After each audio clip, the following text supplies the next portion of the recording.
Breaking news here into CBS Sports HQ, where the Cincinnati Bengals have acquired quarterback Joe Flacco from the Cleveland Browns. That's the latest from our NFL insider, Jonathan Jones. The Bengals have been struggling since Joe Burrow went down with a toe injury, losing 3 straight to fall to 2-3 on the season with Jake Browning at the helm.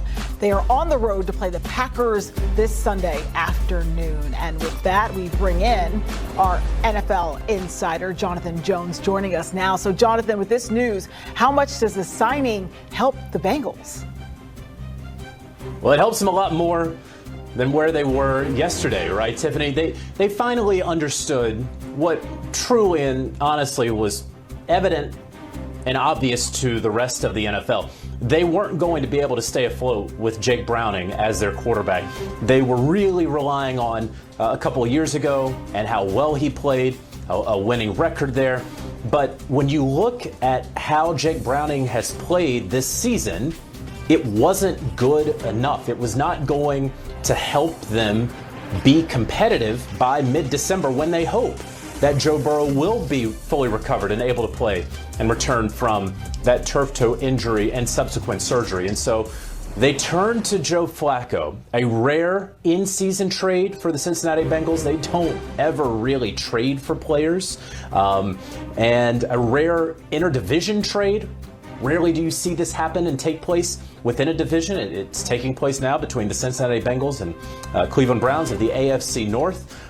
A rare sort of helping a division rival, unless, of course, the division rival may know something about the quarterback. We see right there Joe Flacco's numbers this season. If you go back to last year, when he was with the Indianapolis Colts, only one quarterback, actually no quarterback has a worse passer rating qualifying than Joe Flacco since the start of last year. He did not play well for the Colts. He has not played well for the Cleveland Browns and ultimately got benched for Dillon Gabriel. So the magic that he had at the end of that 2023 season that helped the Browns make it to the playoffs has not been able to be recreated. And so the Browns saying that they can do without Joe Flacco. Best of luck to you in Cincinnati. They're willing to help out the Bengals in theory, or maybe, of course, they know something about Joe Flacco and his level of play that the Bengals may soon find out. I do want to get to that. I also want to say I was on the sidelines, and I've been on the sidelines for a couple of Bengals games where Jake Browning has been the quarterback. And coming off of the one where Joe Burrow goes down with that toe injury, this team just had so much confidence in Jake Browning. So it might be saying a lot about what they think about him right now. And then what I want to ask is, how much does this say about the Browns' confidence now in Dillon Gabriel having traded away Joe Flacco? So we'll start with Cincinnati, where you were at that game with the Jacksonville Jaguars. Jaguars should have won that game. When the backup, when the top 5 quarterback of the team goes down and the backup comes in and throws 3 interceptions, the other team always wins that game, right? And ever since then, Jake Browning hasn't been able to do enough. Another couple of interceptions. They play the Broncos the next week. They only muster 3 points. The next week, he throws multiple interceptions again. And so, yes, there was a lot of confidence in Jake Browning. Again, I think it was misplaced. And so now the Bengals are more or less admitting that, turning to Joe Flacco. Now, what does it say about Dillon Gabriel? Well, they had already made the move, the Cleveland Browns had, to Dillon Gabriel ahead of their game against the Minnesota Vikings in London. They were never turning back to Joe Flacco unless there happened to be an unfortunate injury. Once you go to the rookie, you're not really going back to the veteran who's on a 1-year contract, the veteran who does not have a future with the football team. And so they believe enough in Dillon Gabriel. They like what they have in him. The scouting report was he makes good, quick decisions. You can move him out. I think the coaching staff probably should have helped him out a little bit more down the stretch in a winnable game against the Minnesota Vikings.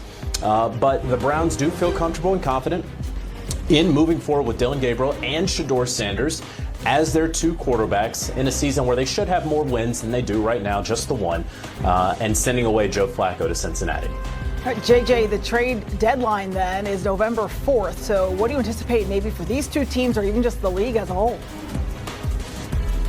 So I actually had a story earlier this weekend on CBSSports.com about the top quarterback names and how there were no calls on them. Cincinnati had not made a call on a Kirk Cousins or a Russell Wilson. The Giants haven't fielded any calls for Russell Wilson. People keep talking about Jameis Winston.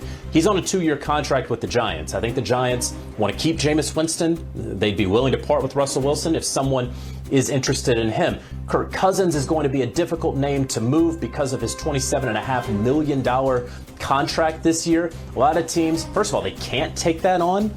Most teams don't want to take it on. And then how much would the Atlanta Falcons want to eat of that? You look at the Joe Flacco deal. It's a pick swap 5 and 6.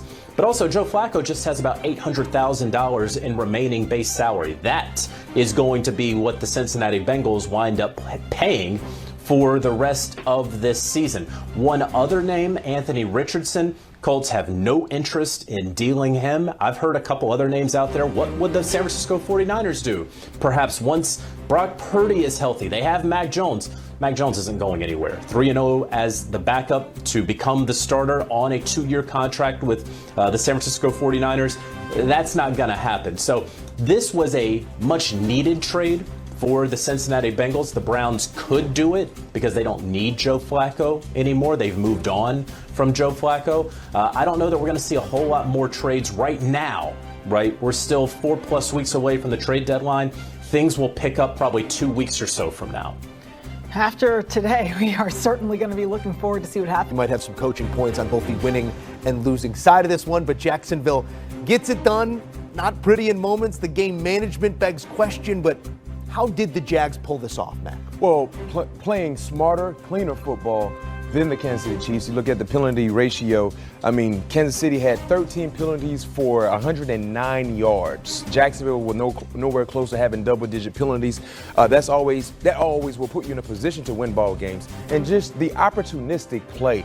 During the pregame show, if you guys didn't watch, you missed a treat. We kind of gave you the rundown on what you should expect to see. Following the Jacksonville Jaguars defensively the entire season, they have been consistent in doing what? Creating turnovers, punching Wilson away, stealing Wilson from the opposing team, and being able to give it to their offense. That was a defining play by arguably the defensive player of the year in the first month of the season, and Devin Lloyd, playing the eyes of Pat Mahomes, creating a turnover, not just creating a turnover inside the red zone area, but putting points on the scoreboard for his team. That was a defining moment. It was basically a 14-point swing in terms of where the game was. Of the mixtape era. So it was about party starting. Who's going to start the party? Devin Lloyd started the party for this Jaguars football team because he knew the offense was having its issues and trying to find some consistency to put the ball in the end zone. So, you know what? I'm not just going to go down. I'm not just going to go out of bounds. I'm going to bring this thing all the way back for a touchdown. And what I love about this game for Jacksonville, it shows you they can win ugly. Because normally when teams that we question whether or not are they good or not, they have to win when everything goes their way. This was an ugly ball game when it shows you that Jacksonville can win these ugly games because everything said, well, this is the same old Jags. These are the same old Chiefs. They're going to come back and win this ball game. Now they went back down the field, found some big plays from Trevor Lawrence, who made 2 great throws on that final drive, and then they scored the game-winning touchdown when he fell down, got back up, no timeouts, and found a way to get to the end zone. So this was an ugly win for Jacksonville, but that's a good thing for the Jags because you need to see that from when they're there right in front of his face. How do you marry those two things? You got to get it to become from the classroom to the practical, sense in terms of, because this is all sports psychology where we've seen guys. I always bring up the Nick Anderson example where great shooter, but missed those free throws in the finals when you needed him to make those free throws. He makes those free throws 9 times out of 10 with his eyes closed, but in that high leverage moment, he didn't. And we saw Kansas City in this ball game make those plays consistently in the need to have a situation. So it's not just Trevor Lawrence, it's the entire Jags football team. But what we saw from Trevor Lawrence, to answer your questions, Joe, when you look at him, understanding, I know what to do in this situation, I know where to go with the football, but you have paralysis by analysis. You have too much information, and he freezes up, he clams up. He has to get rid of that and just go out there and play ball. You look back when he was at college, he did that in those high leverage games at Clemson, and then in these bigger games in the league, when every game is a bigger game, he freezes up. If he could just go play free football without thinking, I think we'll see the best. Kind of like what we saw on his last drive. To whom much is given, much is expected. True. Right? He's one of the higher paid quarterbacks in the National Football League. He came into the league years ago with lofty expectations because of his skill set. So then you look at the changing of the guard at the head coaching position with Lem Coming coming over. we all felt like we would see the best Trevor Lawrence. You know why? Because Lim had Baker Mayfield baking for an entire season, and he jump-started an efforts in Baker Mayfield that we didn't think we could see. And one would say, in terms of overall quarterbacking talent, you would take Trevor Lawrence over Baker Mayfield. But we haven't seen that come to fruition just yet, and we're still waiting on it. But the untimely mental errors has oftentimes surfaced in his ball game. Early in the game, passing the line of scrimmage by 3 or 4 yards, and you're still throwing the football. Penalty, and you lost the down. Not to mention not being field aware, going for a quarterback sneak and losing the football before you cross the goal line. These are things that could really